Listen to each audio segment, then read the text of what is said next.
Entonces, bueno, estamos en la sesión final de nuestro curso, Historia de la vestimenta y el ornamento, el mundo antiguo, y en el último tema correspondiente a nuestra, no quiere caminar, ajá, a nuestra tercera unidad, América y Asia.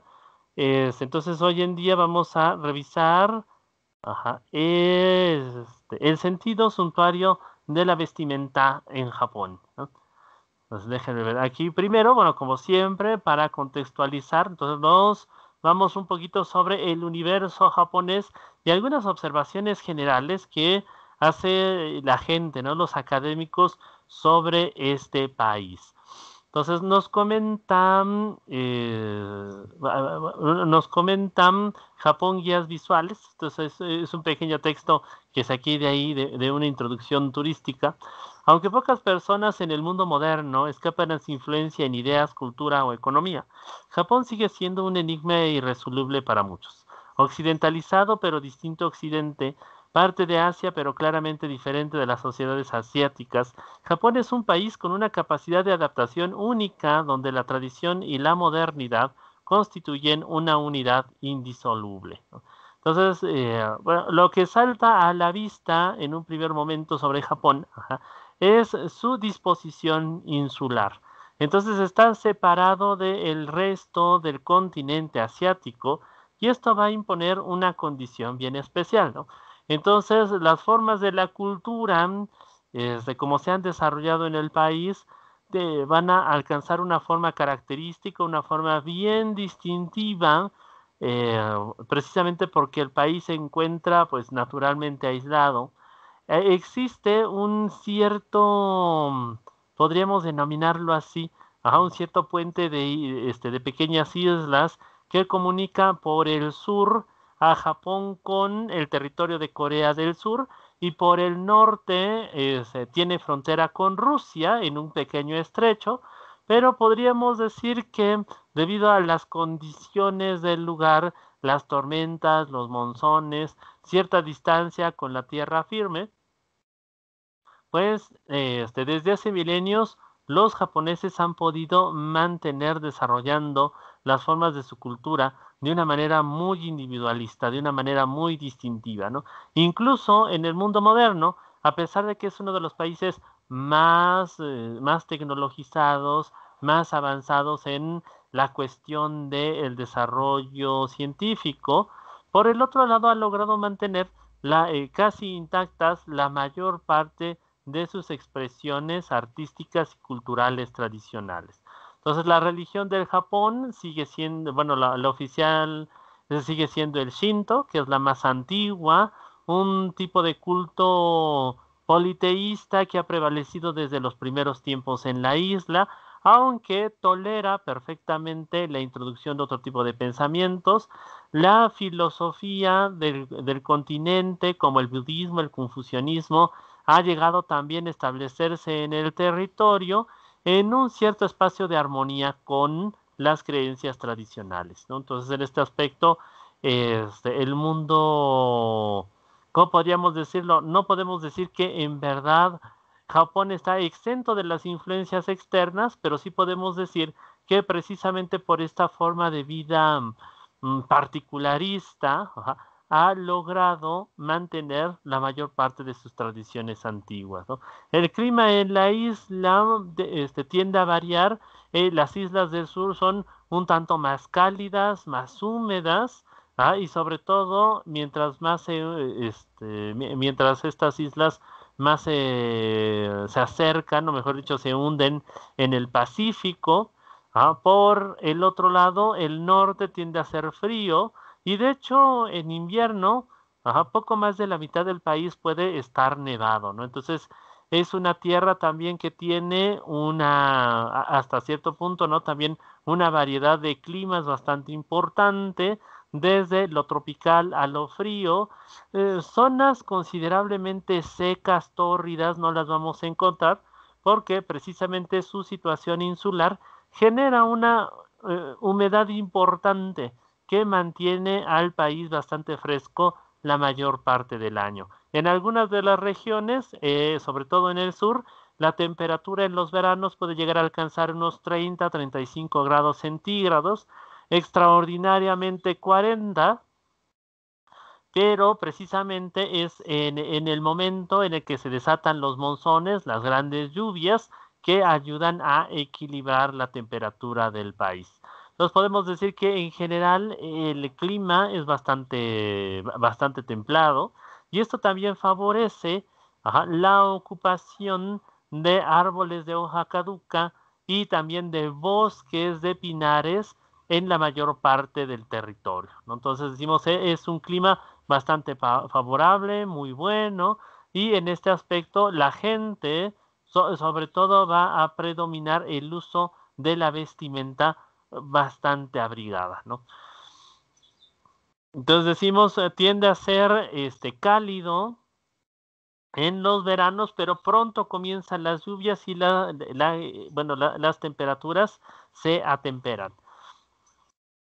Con más de 3.000 islas a lo largo del anillo de fuego del Pacífico, el archipiélago de Japón se presta a frecuentes terremotos y tiene más de 60 volcanes activos. El país es montañoso en su mayor parte y las ciudades ocupan vastas extensiones de tierra llana y de planicie costera. El área de Tokio y Yokohama, que es lo que estamos viendo aquí, vean toda esta luz que se encuentra por aquí. Todo esto es el área de Tokio, Yokohama. Forma la mayor conurbación del mundo. El 70% de los 127 millones de habitantes vive en la franja costera del Pacífico, comprendida entre Tokio, por acá, y Kyushu, más al norte. Y de todas maneras podemos ver que hay una zona nueva ¿cómo podemos ver?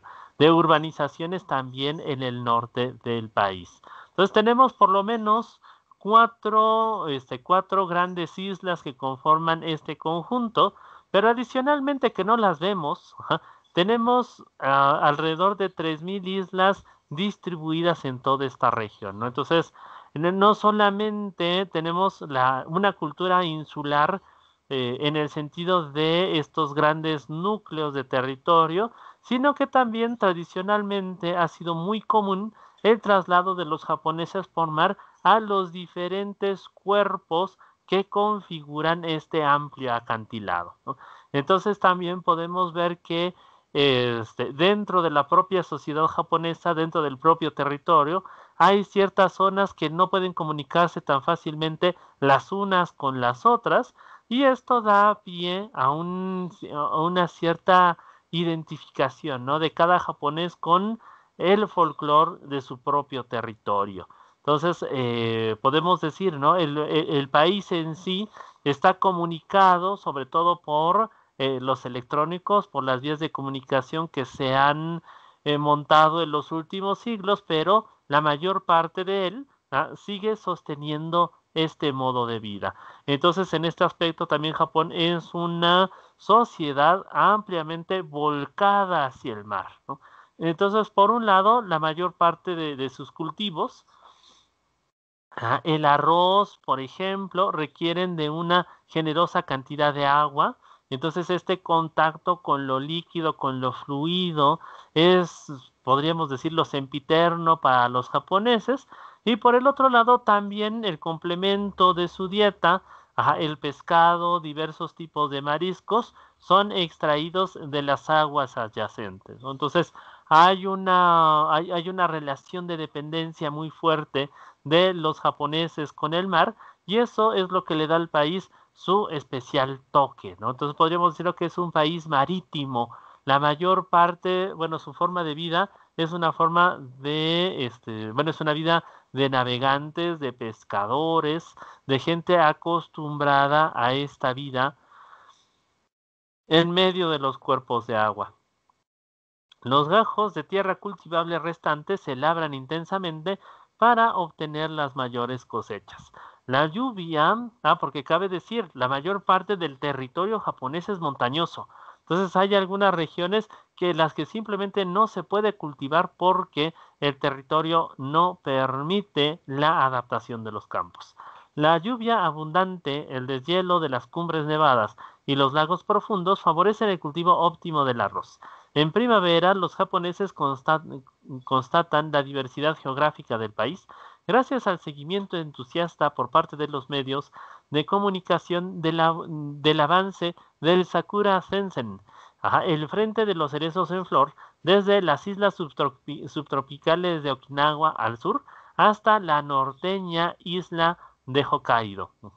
Entonces, bueno, este es uno de los momentos más importantes del país, ¿no? Desde más o menos el mes de marzo en todas las regiones se está esperando constantemente el florecimiento de los cerezos con su particular color que puede variar desde el rosa más tenue, casi blanco, hasta un tono rosa, muy vivo, muy llamativo, que va pintando las diversas regiones del país.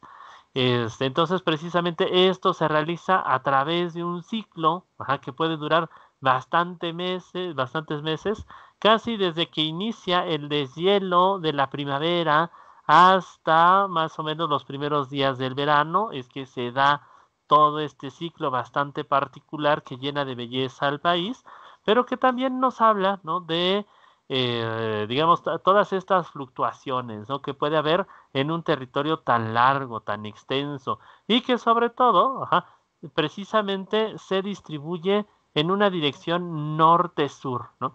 Entonces, el país va acomodándose desde la costa de Corea hasta, ¿cómo digamos? Rusia, hasta el estrecho de Bering, bueno, como se le conocía en algún momento, y precisamente, bueno, eso da pie, ¿no? a una serie de variaciones de clima bastante importantes que influyen mucho sobre el desarrollo de las especies animales y vegetales, ¿no? Entonces, en este aspecto, la vida del japonés desde la antigüedad ha estado muy sujeta a estas fluctuaciones del clima y ha sabido aprovechar con el paso del tiempo tanto lo mejor como lo peor de su situación geográfica. Aunque la sociedad japonesa saltó a la modernidad desde el feudalismo, el grado de igualitarismo actual es sorprendente.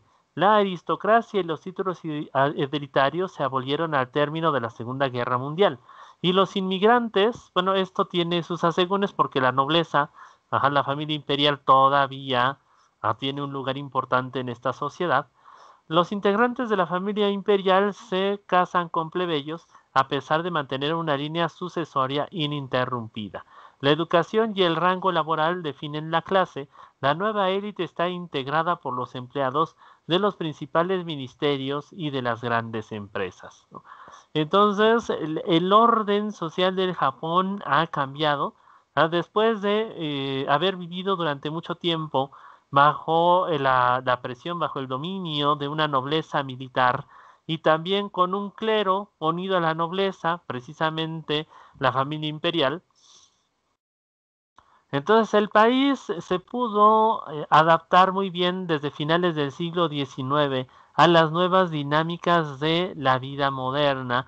La industrialización cundió de una manera bastante particular, muy rápida en el país, y esto dio pie también a un sentido, ¿cómo podríamos decirlo? La economía japonesa en general es, ¿cómo podríamos decirlo? La relación entre las diversas clases sociales no es tan tajante, no es tan distante como en otras regiones del mundo, ¿no? Entonces, si bien ¿cómo podríamos decirlo? La riqueza de los más grandes corporativos y los ingresos de la gente más humilde pueden tener una diferencia significativa. En general, el acceso a la educación, digamos, a todos los derechos sociales, atenciones y a una buena vida es muy asequible para el general de los japoneses, ¿no? Entonces, estas diferencias sociales no se sienten tanto, aunque sí existen, esto cabría decirlo, ¿no? Tampoco es el país, como podríamos decirlo, perfectamente exento de estos abismos, ¿no? que se dan en entre las clases sociales en diversas regiones,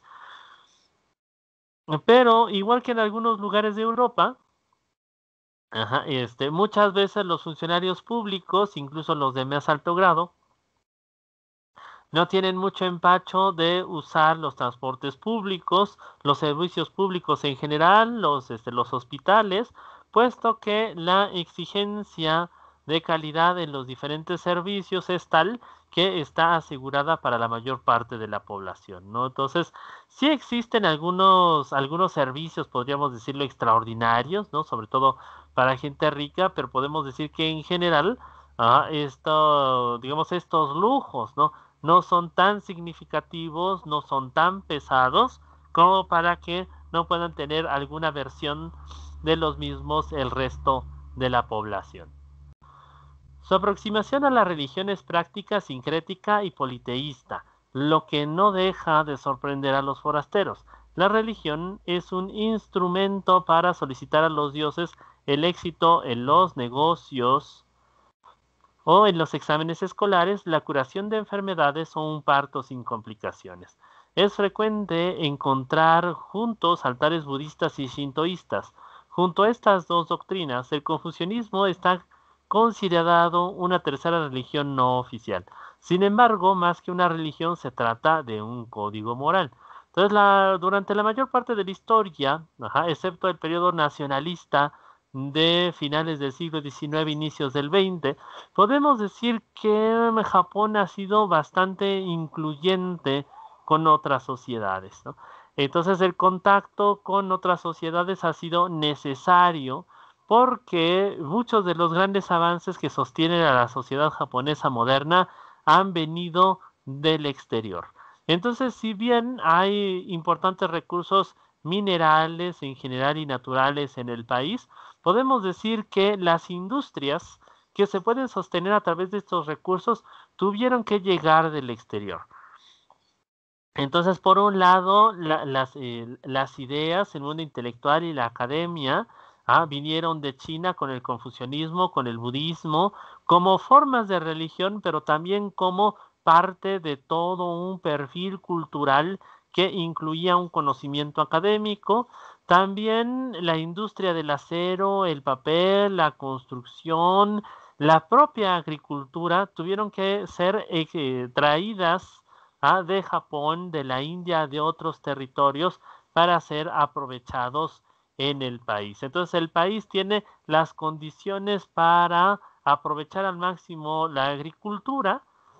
Es eso lo que sostiene hoy en día, a pesar de su pequeño tamaño, a sus 120 millones de habitantes, pero precisamente este avance específico tuvo que venir del extranjero, ¿no? Entonces, los japoneses originales, hasta que les gusta, hace unos 3000 años, eran cazadores y recolectores nómadas distribuidos a lo largo y ancho de la isla, y la agricultura, de una manera más o menos tardía, algunos calculan que su introducción se podría haber dado en diversas fases, por lo menos desde el primer milenio antes de Cristo, hasta por ahí del año 500 o 400 antes de Cristo.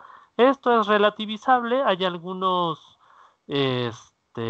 testimonios, ¿no? Que pueden ser tomados, bueno, pueden ser entendidos de diferentes maneras, pero podemos afirmar en general que este cambio va a ser fundamental en Japón porque va a establecer una cierta necesidad de relaciones cordiales con el extranjero. Pero de nuevo, en conjunción con su situación geográfica, va a ayudar a mantener ciertas formas autóctonas, de una manera casi completamente prístina, ¿no? Y este es casi porque de nuevo los avances extranjeros llegan, pero se amoldan dentro de las tradiciones y costumbres, dentro de un temperamento propiamente japonés. ¿Hasta aquí alguna duda, pregunta, comentario? No, Abraham, gracias. No, Abraham, gracias. Ok, entonces seguimos aquí. Ahora nos transportamos al periodo Heian, que se fecha más o menos desde el año 650 al año 950 después de Cristo. Entonces hay documentos anteriores de la vestimenta, de los reinos, de la historia japonesa, pero este periodo en especial es fundamental para la historia de la vestimenta japonesa, puesto que en ese periodo se introducen usos y costumbres, tradiciones que se van a mantener a nuestros días. Podemos decir que el periodo Heian es el periodo clásico del Japón, ¿no? Es lo que representa sus ideas, sus tradiciones, sus usos y costumbres más fundamentales que se han transmitido a la historia y que se han mantenido hasta nuestro tiempo. Pues no se han conservado tejidos de la era Heian, que inició en el, ay miren, aquí me lo adelanté bastante, en el año 794, cuando el emperador Kamu trasladó Nara, es decir, la capital del Japón, a Heian-kyo, la actual ciudad de Tokio. Casi todo lo que sabemos sobre la indumentaria del periodo Heian se lo debemos a las representaciones artísticas y literarias de la época, en especial a las obras clásicas de la literatura japonesa de los primeros años del siglo XI. Estas incluyen la novela de Genji, de Murasaka Shikibu, y el libro de la almohada de su rival Sei Shonagon. Entonces, bueno, en nuestro periodo de tiempo, en nuestra fechación occidental, en 794, Europa está viviendo su época medieval. Para los japoneses, decíamos, estamos dentro del periodo clásico. Entonces, el periodo de formación de Japón, ¿cómo podríamos decirlo? Se irá consolidando, sobre todo cuando en aquella época se va dando la introducción del budismo, del confucianismo, podríamos decirlo, del universo intelectual asiático, ¿no? Entonces, Japón tenía una propia serie de usos y costumbres, una tradición intelectual que tenía que ver con la práctica del animismo, un conjunto de creencias en la cual ciertos espíritus gobiernan la vida y también algo muy importante, diversos aspectos de la naturaleza también son divinizados. Entonces, por un lado, esto da pie a que incluso hoy en día la mayor parte del territorio japonés se considere, por así decirlo, tierra santa, especialmente consagrada, sobre la cual no se puede construir, a la cual no se puede destruir. Es por eso que en algunas regiones de Japón se amplían las islas, bueno, se amplían las islas de manera artificial para tener disponible más espacio para construcción, para vivienda. Y por el otro lado es esto lo que le da un cierto carácter suntuario a la vida del país.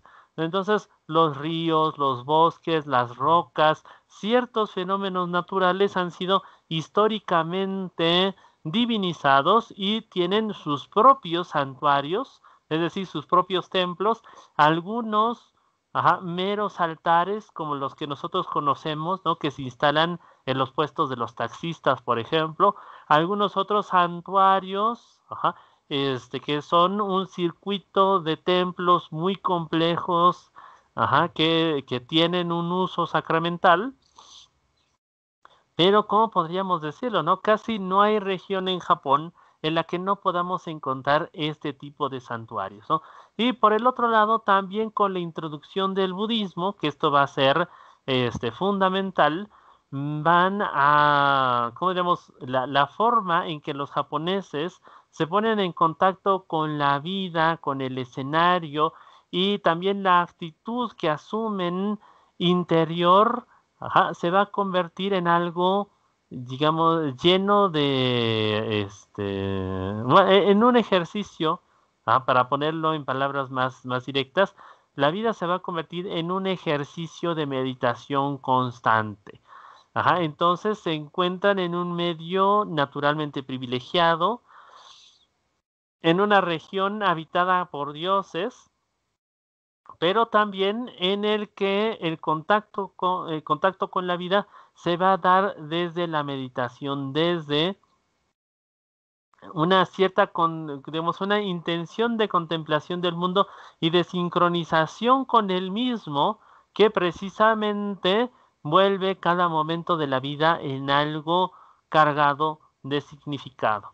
Estos textos sugieren que para las aristócratas damas de la corte de la capital de Heian-kyo, el atuendo era una preocupación obsesiva y angustiosa, sobre todo la elección de elegantes combinaciones de colores para el complejo sistema de capas conocido como Kasame no Hirome.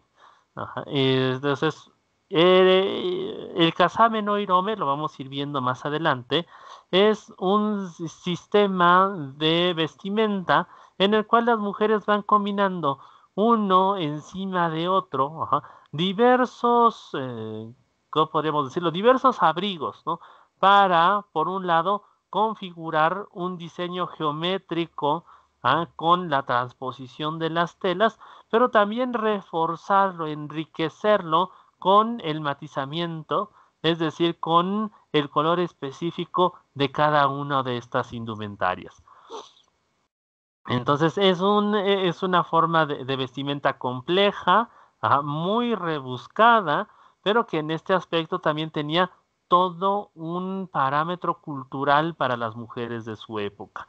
Entonces se consideraba, como dice el autor, esto como una preocupación obsesiva, pero precisamente porque era uno de los, bueno, se configuró como uno de los modos de expresión y de comunicación más importante para las mujeres de la corte. Esto sobre todo va a ser un estilo, digamos, un estilo de la nobleza, un estilo de los palacios, que por un lado están para el servicio de los nobles en el palacio y que por el otro, tienen este privilegio, ¿no? De vivir en una vida pues bastante acomodada en contraposición del resto de la sociedad japonesa.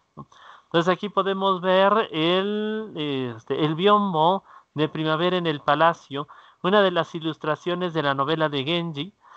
Entonces, este texto es fundamental, es un texto, se me va la palabra, es el texto más importante de la literatura japonesa de la época.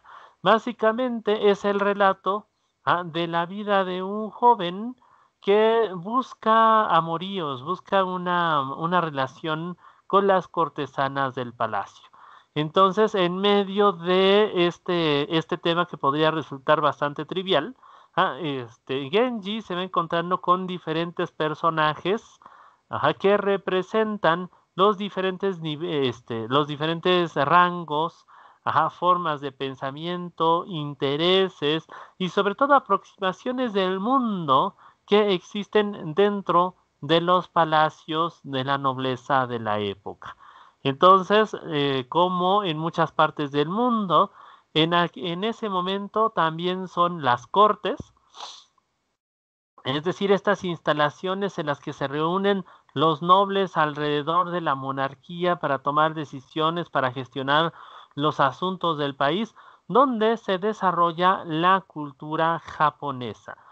Es ahí donde, por un lado, se encuentran los académicos, los funcionarios que administran la vida del país, están los nobles que lo gobiernan, los militares que son el brazo armado, de la nobleza, también los sacerdotes, la gente de cultura y los artistas se dan cita en este lugar.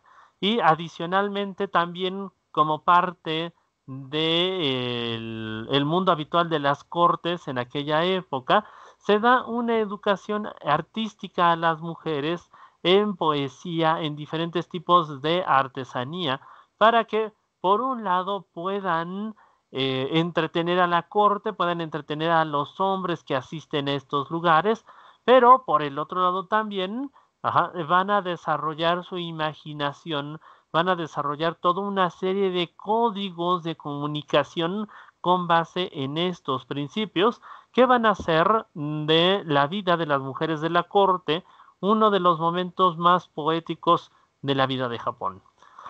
Entonces, Murasaki nos deja este pequeño extracto sobre cómo se vivía alrededor de la vestimenta en los palacios de Heian-kyo en el siglo VIII.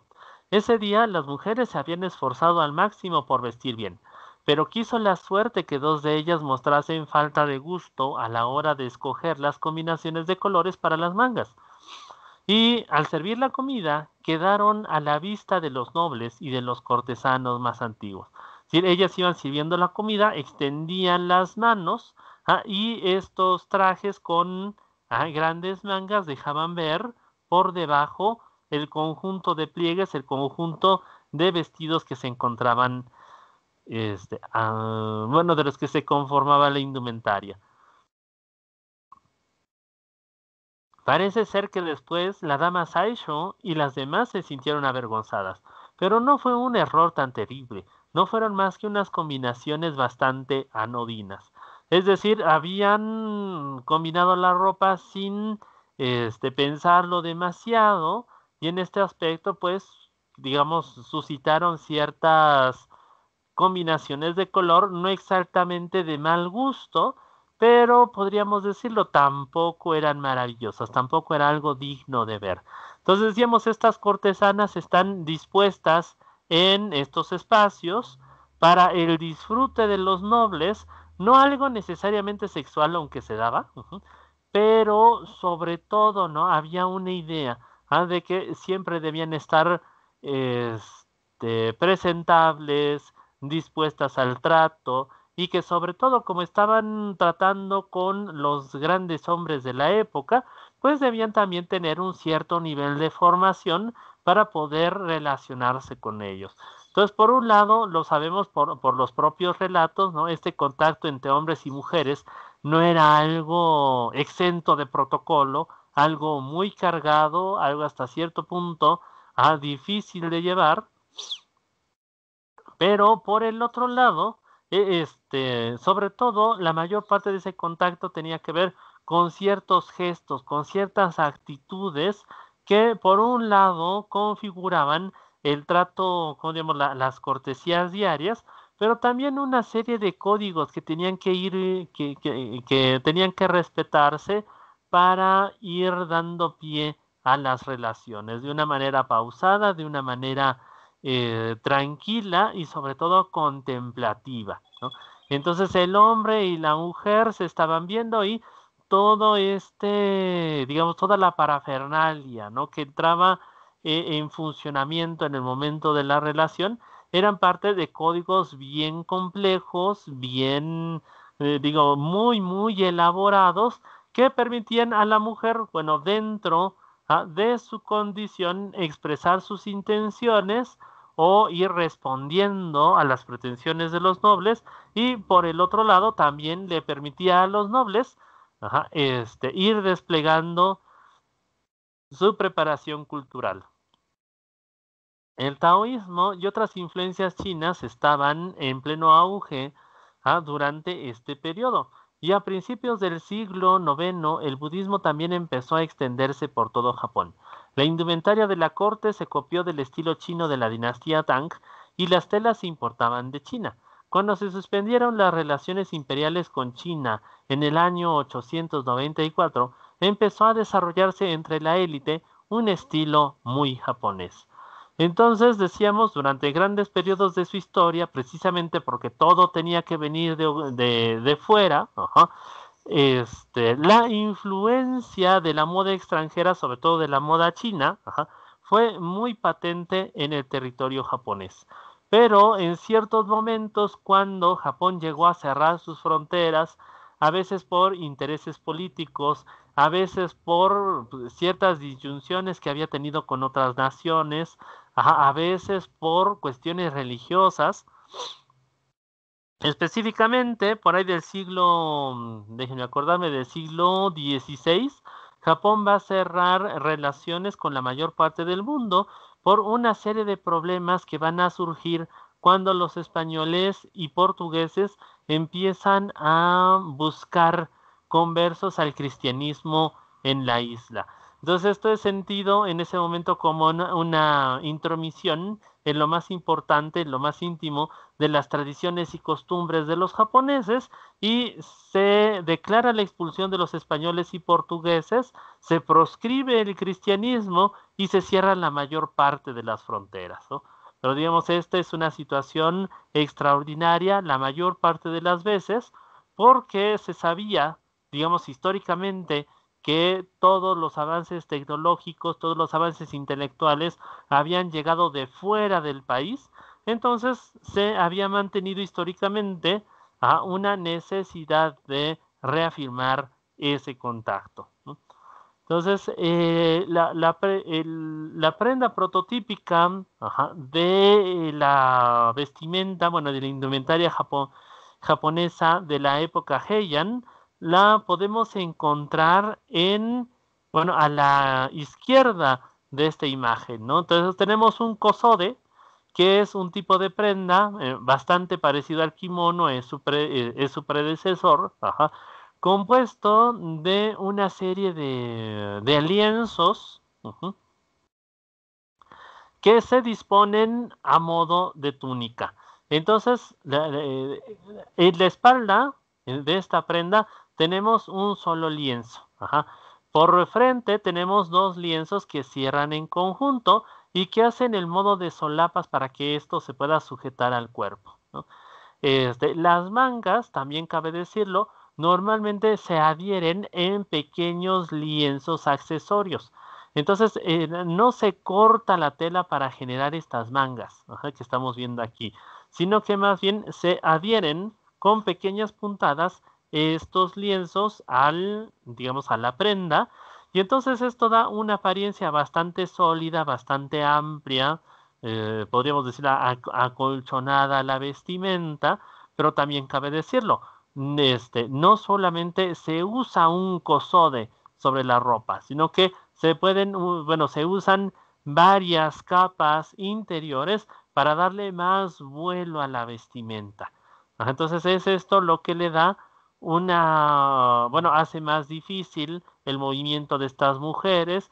Esto, digamos, obliga, ¿no? A esta forma pausada, ceremonial, ajá, de cortesía que es típico de los japoneses todavía hoy en día. Entonces esto estuvo condicionado por la ropa en un primer momento. Las mujeres podían llevar hasta 20 kilogramos de prenda sobre el cuerpo precisamente por esta moda específica que podemos ver se basa en principios bastante sencillos, ¿no? Entonces, podemos ver cómo existe un paralelismo muy fuerte entre el quitón europeo y esta prenda, aunque lo que podemos ver esencial es que las mangas que en el quitón se producían con los pliegues de la misma ropa, en este caso son adicionadas, ¿ah?, con una tela estampada diferente.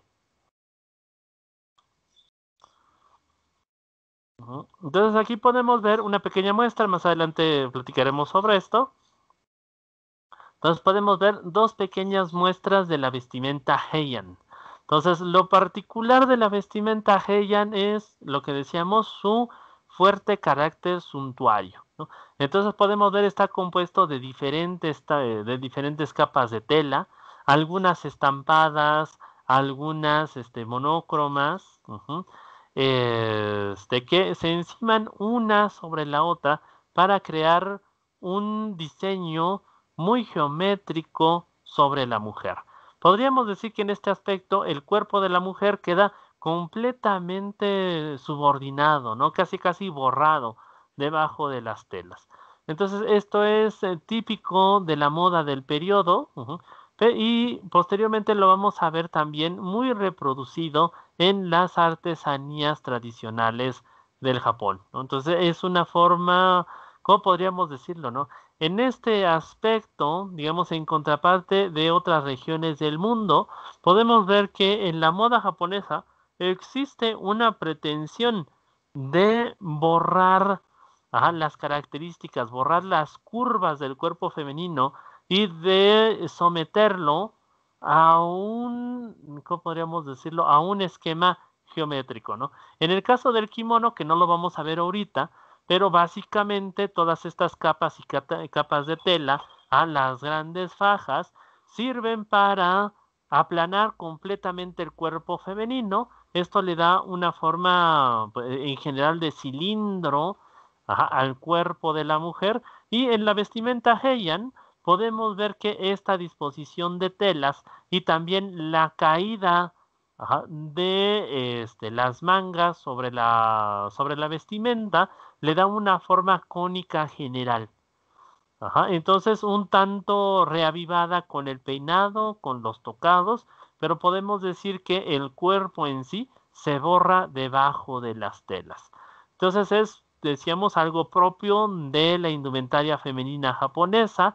Para algunos, signo de opresión al cuerpo femenino. Para otros, pues, como lo comentábamos, esto tiene que ver con las particularidades del clima, y sobre todo también recordemos que este tipo de vestimenta es la vestimenta del palacio, es la vestimenta de la realeza, que denota poder económico, y esto sobre todo queda perfectamente claro con las capas y capas de tela que tienen que llevar estas mujeres sobre sí. La vestimenta de los hombres, podemos verlo, es bastante más ligera, pero tiene que ver también con la misma idea, ¿no? Borrar el cuerpo debajo de las vestimentas. Entonces este hombre lleva por debajo también un kosode, no lo alcanzamos a ver, pero la vestimenta consiste en un kosode. También un hakama, que es una especie de falda pantalón, lo podemos ver en la parte de abajo. Más adelantito hablaremos de ello. Y todo este conjunto se está cubriendo con una amplia túnica de mangas anchas que esconde la mayor parte del cuerpo, ¿no? Entonces también el cuerpo masculino queda como caricaturizado, escondido debajo de los dobleces de la misma tela. Es un tipo de vestimenta, podemos decirlo, un poco más práctica, un poco más fácil de llevar, y que por un lado rescata, si se acuerdan anteriormente, el uso de la túnica del vestido chino, pero por el otro lado, podríamos decirlo así, lo exagera un tanto más para remarcar el perfil geométrico resultante de la caída de las telas. Entonces aquí a quienes tenemos son, nada más para mencionarlos, al emperador Akihito a la izquierda, y a la emperatriz Michiko en el momento de su matrimonio en el año de 1659. Entonces la fotografía está coloreada. Recuerden que en aquella época todavía no existía la fotografía de color. Entonces es una fotografía en blanco y negro que fue coloreada a mano para darle este acabado maravilloso. ¿Hasta aquí alguna duda, pregunta, comentario? Abraham, disculpa, el biombo de primavera, ¿si era de primavera o yo ya me equivoqué? Ajá, ¿Es que en dónde se encuentra? el lugar no lo Sí, encontré. primavera en el palacio, sí, primavera en el palacio. Primavera en el Palacio. El lugar no lo encontré. Déjame buscártelo, pero está en Japón. Es una de las piezas consideradas tesoros nacionales del país, por la técnica y sobre todo también porque está representando precisamente ¿cómo podríamos decirlo? Uno de los momentos culminantes de la historia del país. A ver, mira.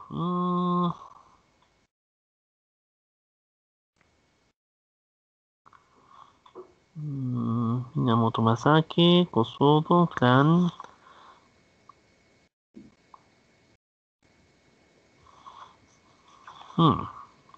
No dice. Aquí la fuente no dice. Pero te lo busco y después te lo comento para tenerlo presente. Sí, gracias, Abraham. De nada.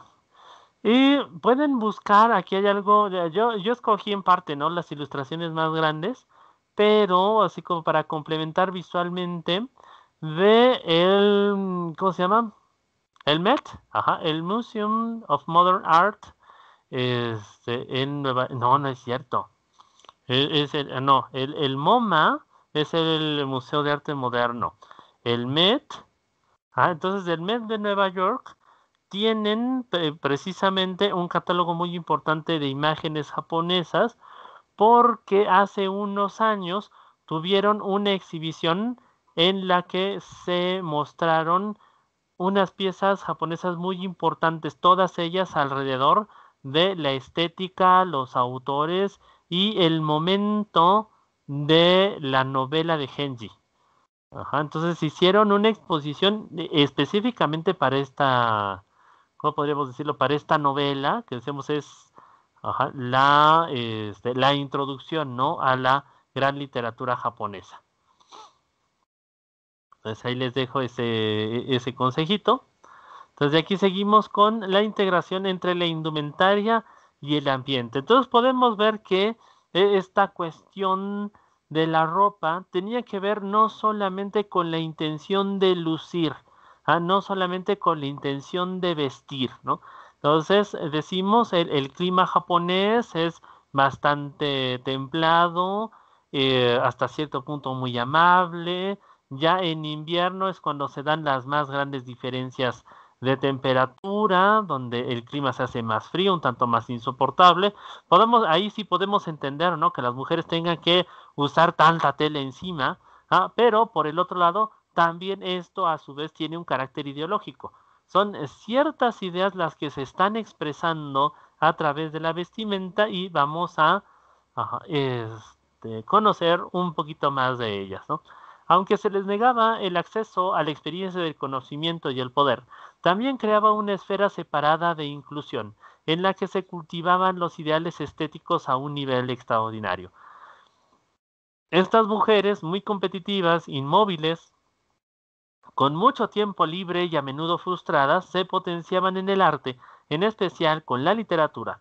Todos los genios de esta edad de oro de las letras eran mujeres. Entonces decíamos, el servicio en el palacio, y esto nosotros lo podemos entender, era pues bastante aburrido, el tiempo que se pasaba ahí dentro era pues bastante anodino, ¿no? En el sentido de que fuera del servicio, ayudar a los servicios bueno, a las cuestiones que requería el emperador, la nobleza, los funcionarios.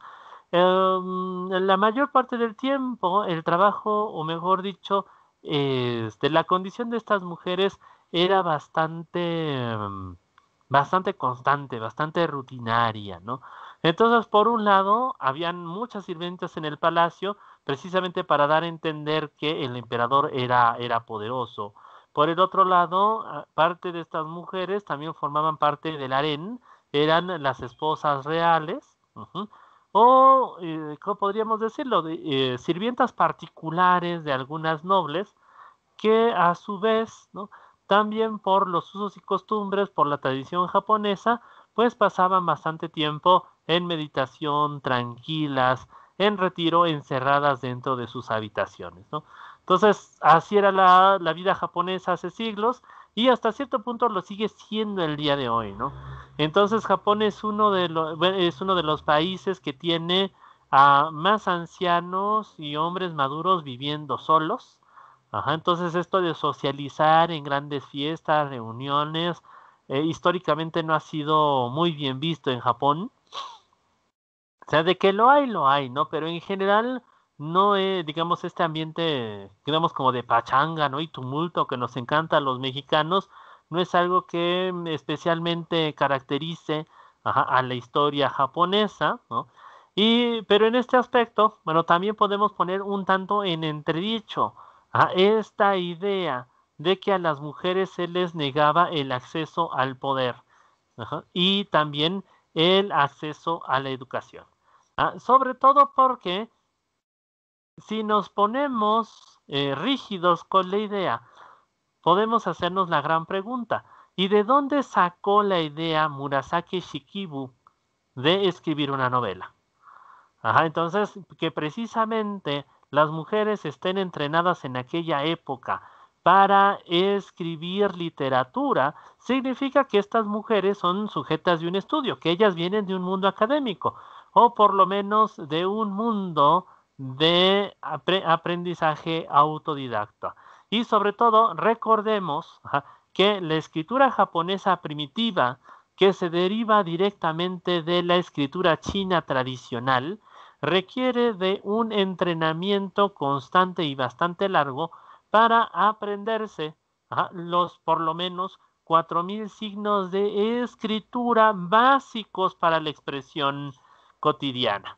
O sea, básicos para la expresión cotidiana. Entonces, un japonés todavía hoy en día tiene que manejar por lo menos 4000 signos para entender lo elemental que se puede encontrar en, digamos, en los periódicos, en los anuncios, en los letreros en todas partes del país, ¿no? Entonces, por lo menos 4000 signos, ¿no? Y sobre todo para la expresión literaria y para una comunicación más compleja, pues lógicamente se requiere aprender a manejar otros bastantes signos más, ¿no? Entonces, la escritura japonesa, la escritura china por sí misma, requiere precisamente de un entrenamiento muy fuerte y continuado. Entonces, simplemente decíamos, esta idea de que son mujeres que saben leer y escribir, son la que nos habla del acceso de estas mujeres a la cultura, ¿no? Entonces, el autor como que lo quiere presentar muy terrible, ¿no? Pero en contraparte podemos ver que en la práctica no podía ser la cuestión ni tan autodidacta, ni tampoco tan verdaderamente restringida, ¿no? Yo me imagino, bueno, puede ser en parte, ¿no? Quizá estoy haciendo los mismos atrevimientos que este hombre, mejor dicho que esta mujer, que Marnie Fogg, yo me imagino que había un cierto cuerpo de académicos en el palacio que se encargaba de entrenar a las mujeres en la escritura y a darles un conocimiento literario, sobre todo porque también en hombres y mujeres se consideró un signo de excelencia en todos los tiempos que se pudiera recitar poesía. Y la poesía tradicional japonesa, bueno, la puedes aprender de oídas, no la puedes repetir de oídas, pero para verdaderamente poder entenderla y saber en qué momento recitar un haiku, por ejemplo, que también era, bueno, si recitar un haiku era bien visto, entonces poder escribir un haiku era algo extraordinario, ¿no? Cosas que estas mujeres sabían hacer.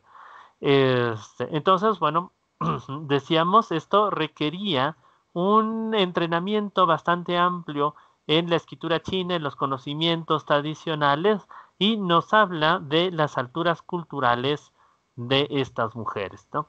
La moda y la literatura Heian-kyo son muy interesantes, pero también hubo un notable desarrollo artístico en muchas otras áreas, como el arte de mezclar incienso y las ceremonias de té diseñadas para disciplinar y cultivar los sentidos. Parece que todos los elementos de la vida cotidiana en esta era se llevaban a una forma artística, no solamente utilitaria, sino también las prácticas básicas como comer y comunicarse.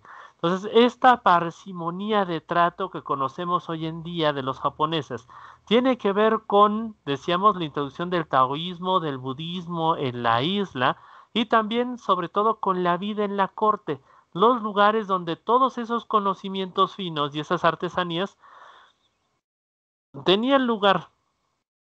Primero, para la recreación de los hombres y mujeres de la nobleza, y segundo, como tarea fundamental de todas estas mujeres y también de los sirvientes, ¿no?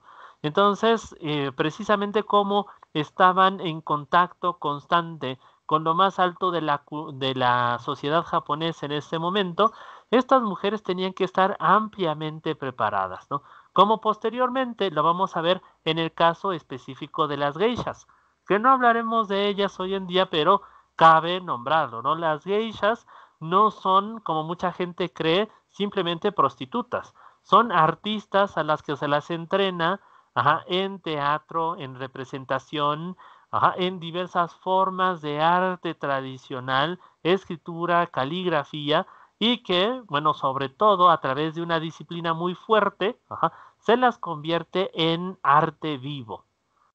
Entonces, digamos, todas estas disciplinas, todo este conjunto de expresiones artísticas comienzan a surgir en el periodo Heian y de ahí se van desarrollando a lo largo de la historia del país hasta nuestros días, ¿no? Y algunas cuestiones que para nosotros nos pueden resultar un tanto aburridas, un tanto extrañas, ¿no? En Japón son consideradas, ¿cómo podríamos decirlo? Parte de las expresiones artísticas fundamentales y a sus ejecutantes se los considera tesoros nacionales, ¿no? Entonces la caligrafía, ajá, la cerámica, el doblado y decorado de los, ¿cómo se llama? Abanicos, por ejemplo, los diferentes tipos de peinado, la forma de vestir, ¿no? Es precisamente todo parte de una expresión artística de mucha envergadura. El discurso era muy estilizado y codificado, y se esperaba que en un diálogo corriente se aludiese a la policía, a la poesía y se citase algún poema. El énfasis siempre recaía en la belleza de lo apropiado. No importaba si la indumentaria era espléndida o si la persona podía recitar poemas excepcionales. Lo que era merecedor de alabanzas era la selección cuidadosa de los versos y la combinación de colores en los kimonos, ¿no? Entonces, lo que podemos ver aquí es que es un arte que tiene que ver no exactamente con la demostración de grandes habilidades, ajá, y también con el uso de los materiales más excelentes y caros, ¿no? Sino más bien con una actitud, lo que decíamos, una actitud suntuaria, a una cierta conciencia de que este momento se está viviendo solamente aquí y ahora, solamente una vez, y que la belleza de las flores, ajá, ¿cómo podríamos decirlo? Ajá, el gozo de los perfumes, también la belleza de una buena vestimenta, lucida con la actitud más ceremoniosa y respetuosa, son parte de los placeres de la vida. Ajá, que decíamos, entonces, no es solamente es el producto en sí. Podríamos decirlo que en este aspecto, el arte para el japonés no es solamente el producto terminado, sino también la actitud con la que se lo contempla. ¿Mm?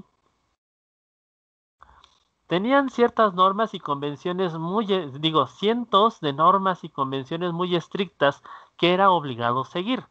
Cómo moverse, cómo hablar, cómo realizar la reverencia, cómo voltear, cómo tomar los palillos, cómo escribir, de qué manera sentarse enfrente del escritorio, cómo elegir el mejor lugar más apropiado para que el vestido, luciera lo mejor posible, con qué accesorios complementarlo, por ejemplo, ¿no? Entonces esto es algo muy complejo a la larga, pero siempre existía un pequeño y crucial espacio para el matiz. Un espacio donde se podía desplegar el refinamiento estético con la esperanza de conseguir ventajas políticas o de índole sexual. Entonces, la cuestión sexual nunca estaba, ¿cómo podríamos decirlo?, completamente exenta en esto, pero también el cumplimiento de todas estas etiquetas tenía que ver con también crear alianzas, buscar ventajas políticas, establecer un sistema, de beneficios y de privilegios, y en este aspecto para las mujeres ir también ayudándolas a escalar dentro de la jerarquía de la corte, ¿no? Entonces, recordemos que todas estas mujeres, bueno, sobre todo las, ¿cómo podríamos decirlo?, las cortesanas, eran parte del servicio del palacio. Pero también aquí hay algo importante, ¿no? Precisamente al estar tan cerca de la nobleza, entonces también se podían ir gestionando beneficios para las familias, privilegios para sí mismas, o organizaban grupos para, por un lado, poder acaparar, ¿no?, la atención de la familia real o de ciertos funcionarios específicos según sus intereses, o también para conseguir los mejores partidos, ¿no? Porque, digamos, en este universo, de hombres, de mujeres, también las relaciones que se iban realizando con los diferentes funcionarios, con los candidatos, no exactamente para marido, pero podríamos decirlo, los candidatos para un amorío, lo más envidiable posible, pues también significaba a nivel interno dentro de las cortesanas la adquisición de un cierto prestigio, ¿no? Entonces podían mover ciertas cuestiones a nivel político, a nivel administrativo, pero también podían jugar, competir entre ellas y de nuevo, sobre todo para sobrellevar el clima, un tanto rutinario, marcadamente anodino, que se vivía en los grandes palacios. El nivel de suntuosidad de la indumentaria de la corte Heian al final resultó insostenible. En la etapa posterior, el periodo Kamakura, la indumentaria aristocrática fue mucho menos ostentosa, aunque el legado de la era Heian siguió siendo muy importante y la casa imperial todavía se vestía al estilo Heian y todavía se viste al estilo Heian en las ceremonias de coronación y en las bodas. No sé si han visto el video de la coronación del último emperador japonés. Luego se los busco. El que acaban de nombrar tiene como 2, 3 años. De hecho, menos, ¿no? Porque casi acababa de iniciar esto de la contingencia cuando el nuevo emperador subió al trono. Y bueno, los hombres, las mujeres van vestidos estilo Heian, ¿no? Entonces, el estilo Heian, decíamos, es el estilo clásico japonés. Y por el otro lado sigue siendo sigue significando lo más alto en estética, en indumentaria, en elegancia en el Japón moderno, ¿no? Entonces, tenemos esta idea del kimono como vestimenta prototípica japonesa, pero digamos que la vestimenta Heian es el lado más alto de esa expresión. El kosode es lo que precede esa elegancia y es una forma, ¿cómo se llama? Yuni Hitome es la forma más alta de vestir en Japón, ¿no? Entonces aquí tenemos precisamente, también por eso elegí este grabado, las dos formas de vestir que conocemos del Japón. A un lado vemos el kimono, que conocemos hasta nuestra época. A la izquierda vemos el kimono y a la derecha vemos el kosode. Entonces vean la diferencia, ¿no? Entonces el kimono se ve sencillo en contraposición del yuni hitome. Entonces vean esto, se pueden reconocer las distintas mangas, las distintas capas de vestimenta, los zapatos elegantes, el uso de los estampados, los diversos niveles de tela, el cuidado, la elegancia del peinado. Déjenme acordarme por ahí. Está el uso también de algunos prendas adicionales, ¿no? Podemos ver espadas, ¿no? Esta es una mujer guerrera. Y por el otro lado, cuando vemos el kimono, podemos ver que es un tanto más largo, un tanto más estorboso, pero que definitivamente no es tan elaborado. No es tan rebuscado como el yuni hitome. Entonces, hasta aquí, ¿alguna duda, pregunta, comentario? No, gracias, Abraham. Okay. Gracias, Abraham. De acuerdo. Entonces de aquí pasamos al vestido de capas, ¿no? Entonces hemos estado anticipando el tema y aquí vamos directamente sobre el mismo. Es Hitoe, yo estaba diciendo Hitome. El tradicional conjunto Yuni Hitoe de las mujeres de la corte Heian se traduce literalmente como las 12 capas, pero en realidad podía tener entre 10 y 25 capas separadas de vestidos de seda.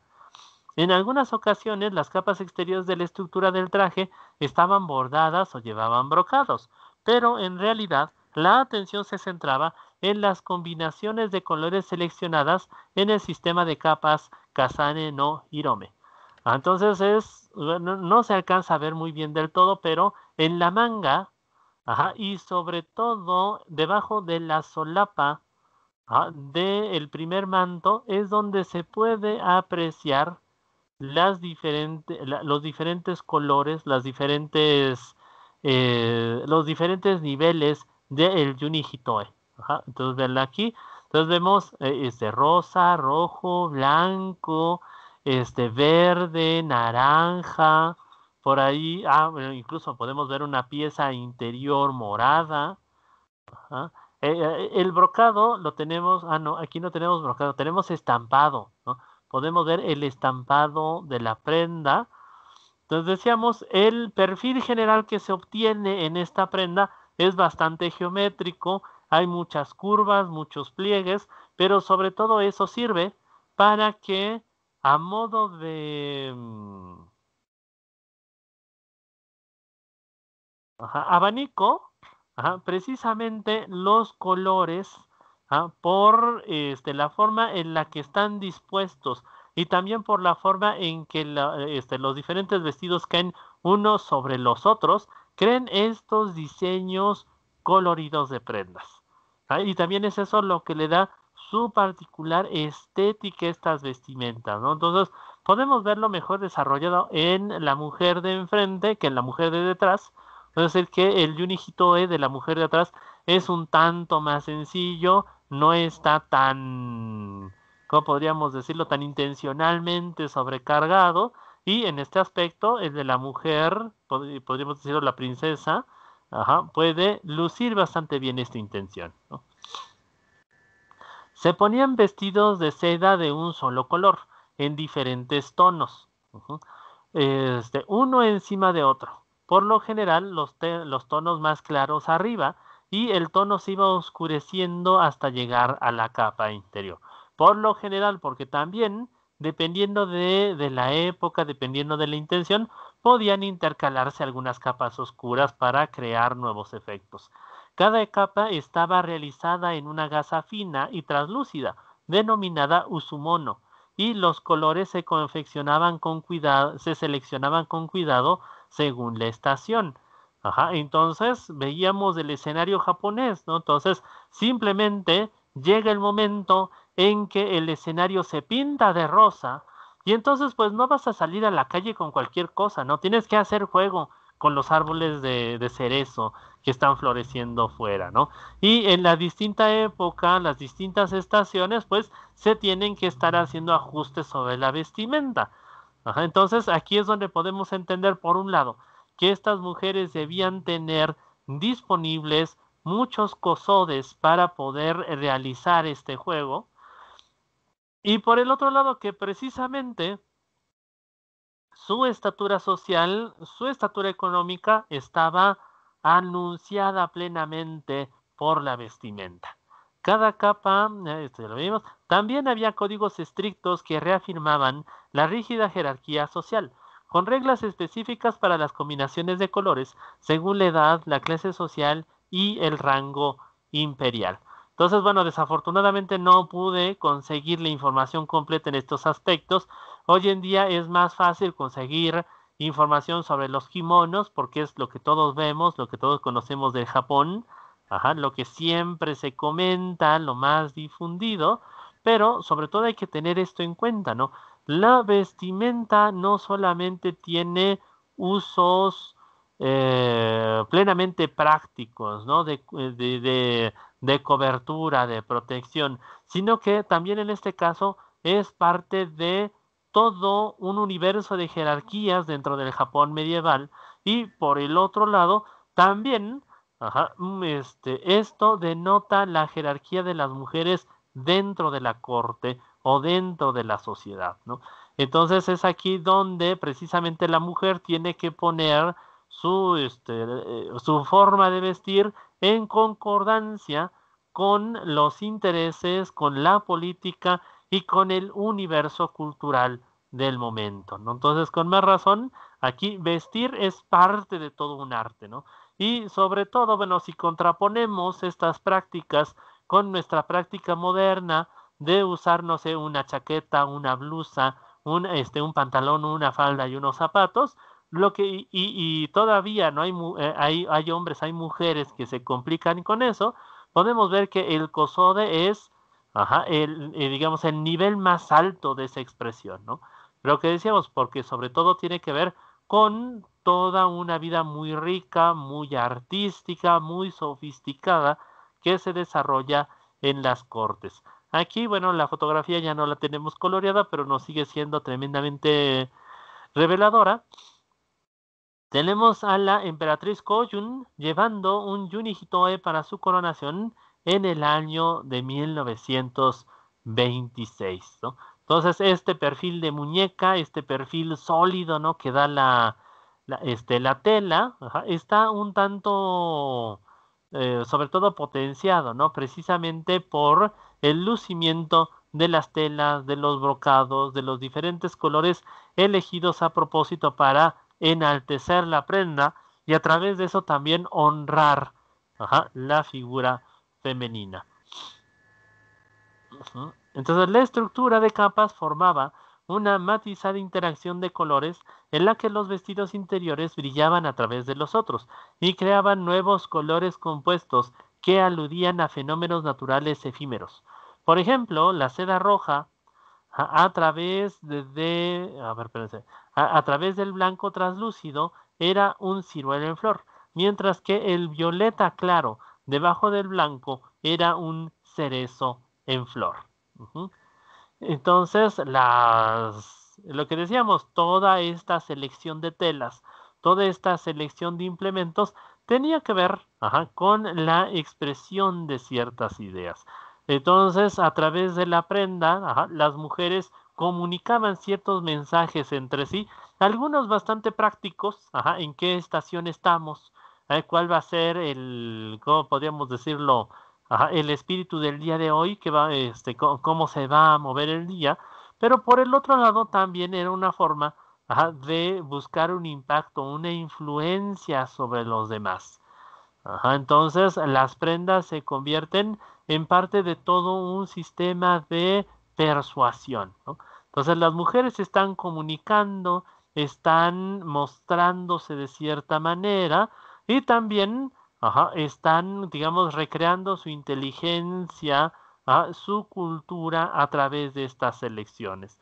Entonces veamos aquí, ¿no? Son mujeres capaces de escribir novelas, de desempeñarse aún dentro de un alto perfil cultural, de un perfil literario en su momento, y también tienen esta otra forma de expresión, la vestimenta como, digamos, algo incluso que las enaltece, ¿no? Las muestra al público de una manera específica, que también esto no está del todo exento de ciertas incomodidades, ¿no? Comentábamos hace un momento los conjuntos más elegantes de Yuni Hitoe podían llegar a significar hasta 20 kilogramos de peso entre el peso de las propias vestimentas y los accesorios que se tenían que llevar necesariamente, pero también adicionalmente nos hablan de un estatus de cortesana que en contraparte también requiere de ciertos apoyos, de ciertos sirvientes que las ayuden a moverse, ¿no? Entonces, podemos entender que si bien estaban acostumbradas a recibir a los nobles en el palacio, este servicio no era tan activo. Entonces, simplemente pensémoslo así, ¿no? Con 20 kilos, o por lo menos unos quizá 10, ¿no? Cuando iban más ligeras, con 10 kilos de ropa encima, ¿qué tipo de servicio podían dotar estas mujeres, ¿no? Entonces eran más bien como, por así decirlo, piezas artísticas sujetas a la contemplación y que lograban comunicar, lograban consolidar sus objetivos precisamente en función de cómo iban gestionando, de cómo iban manejando su imagen para poder conseguir sus diferentes objetivos. Para cumplir con los estándares de belleza, hay aquí algunas ideas adicionales que tienen que ver de nuevo con el lucimiento de las prendas. El rostro de la dama de la nobleza se blanqueaba por completo. Los dientes se ennegrecían para que no parecieran amarillos en contraste de la piel blanca.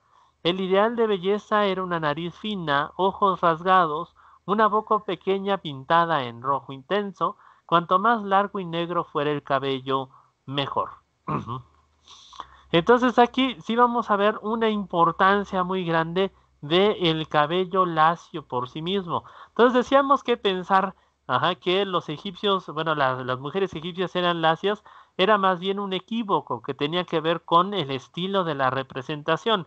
En Japón sí vamos a encontrar un ideal muy específico de, digamos, el cabello lacio relacionado con el ideal de belleza, ¿no? Entonces, sobre todo, recordemos en las japonesas, el cabello es de un tono castaño muy, muy oscuro, casi negro, que también, por lo tanto, va a entrar en contraste, va a estar haciendo juego con con la ropa, ¿no? Entonces, hay muchos factores que se tienen que estar poniendo en conjunción a la hora de elegir una buena indumentaria en ese momento, ¿no? Un buen outfit. Entonces es el color de tu piel, el color del cabello, su largo, cómo esto puede conjuntarse con el largo de los vestidos, con el color de las vestimentas, con el lugar en el cual te vas a presentar. Entonces sí podemos entender por qué las mujeres en aquella época estaban tan atareadas, tan preocupadas por la forma en la que iban a lucir. El voluminoso conjunto empezaba con una prenda interior, o sea, nos vamos ahora hasta lo más profundo, de estas capas y capas, de tela. El voluminoso conjunto empezaba con una prenda interior básica en blanco, sobre la que se llevaba el hakama rojo, una larga falda pantalón. Sobre esta falda se ponían hasta 25 capas de diferentes vestidos, sueltos de seda, colocados de manera que resaltasen los colores dispuestos, formados por las múltiples capas. Entonces, bueno, aquí en rojo y en verde estamos viendo el hakama. Ajá, entonces es un tipo de falda pantalón, ¿verdad? Que sí, bueno, no se ve en los pliegues, pero sí está dividido en las piernas. Ajá, entonces ¿cómo podríamos decirlo? Un pantalón, ajá, de manga muy ancha que se dobla que se dobla sobre sí mismo para producir estos pliegues, ¿no? Entonces esto da la impresión de una falda, pero en verdad, decíamos, es un pantalón. Entonces parte de los requerimientos de la época, ¿no? Tiene que ver con el resguardo del clima, tiene que ver también con la máxima protección, también el máximo disimulo del cuerpo. Podemos ver que este tipo de prenda no deja ver exactamente la conformación de las piernas, de las pantorrillas, en general del cuerpo, disimula la cintura, entonces da al hombre o a la mujer este carácter entubado, ¿no? Mejor dicho, este cuerpo entubado, ¿no? Entonces decíamos propio de la estética japonesa. Entonces, por un lado, digamos, hay una relación bastante intensa de los japoneses con el cuerpo. Hay ciertas prácticas con el cuerpo de meditación, de ejercicio, ¿cómo podríamos decirlo? De trabajo preciso que tienen que ver con un alto entrenamiento del cuerpo. Pero por el otro lado también tenemos esta realidad, la búsqueda, ¿no? De disimular lo más posible el cuerpo debajo de la vestimenta. Entonces el hakama cumple completamente con este fin. Entonces en el caso de las mujeres podemos apreciar, bueno, sobre todo en la vestimenta, en el modo yunihitoe, que la camisa, o ¿cómo podríamos decir? El kosode, se va a usar sobre el hakama, y en el caso de los hombres normalmente el hakama, mejor dicho, el kosode, un kosode muy corto, se usa debajo del hakama. Entonces pequeñas diferencias que en algún momento sirven para demarcar, ¿cómo podríamos decirlo? Cierta diferencia también muy necesaria de identificación entre los sexos, ¿no? También esto lo vamos a encontrar mucho en la antigüedad. No se busca, la unificación del cuerpo, no se busca la confusión, la ambigüedad entre lo masculino y lo femenino, aunque en algunas fases de la historia europea sí, pero podríamos decirlo que en general la idea en muchas culturas es más bien diferenciarlo al máximo. Y esto también tiene que ver con ciertas creencias simbólicas, con ciertas leyendas, con ciertos mitos que se consideran fundamentales para el mantenimiento de la sociedad. Entonces, fuera de sí, podemos decir que estas dos prendas siguen siendo parte de las vestimentas tradicionales. Las vamos a encontrar en las fiestas de los templos, en las ferias, digamos, en la conmemoración de los días nacionales. Cuando se nombra un rey, algunas personas suelen usar este tipo de prendas como para dar un honor especial al día. Y sobre todo en las artes tradicionales, vamos a ver que constantemente se hace uso de este tipo de prendas, ¿no? Entonces, entre los hombres, para el entrenamiento del karate, por ejemplo, también de ¿cómo se llama? El esgrima japonés, ¿tiene su nombre? Bueno, del esgrima, ¿no? Se usa este tipo de vestimenta auxiliado con ciertos accesorios como de armadura, pero también en muchos lugares a los artesanos, los fabricantes de papel, por ejemplo, los calígrafos, los vamos a ver escritos de esta manera, precisamente para reafirmar su asociación con las artes japonesas más tradicionales, ¿no? Con aquello que se considera más representativo del folclore japonés y de su forma de vida. Entonces, hasta aquí, ¿alguna duda, pregunta, comentario?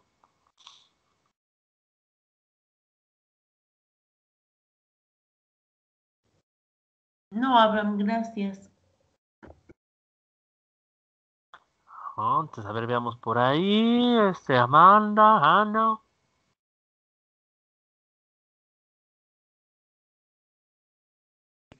No, Abraham, gracias, todo está muy claro. Gracias. Ok, no, gracias a ustedes. Ay, se me olvidó algo. Y bueno, que me han tenido un montón de cosas. Todos les debo su reconocimiento. Al ratito, les pido una información aquí, disculpen. Entonces, bueno, ahorita me voy despidiendo.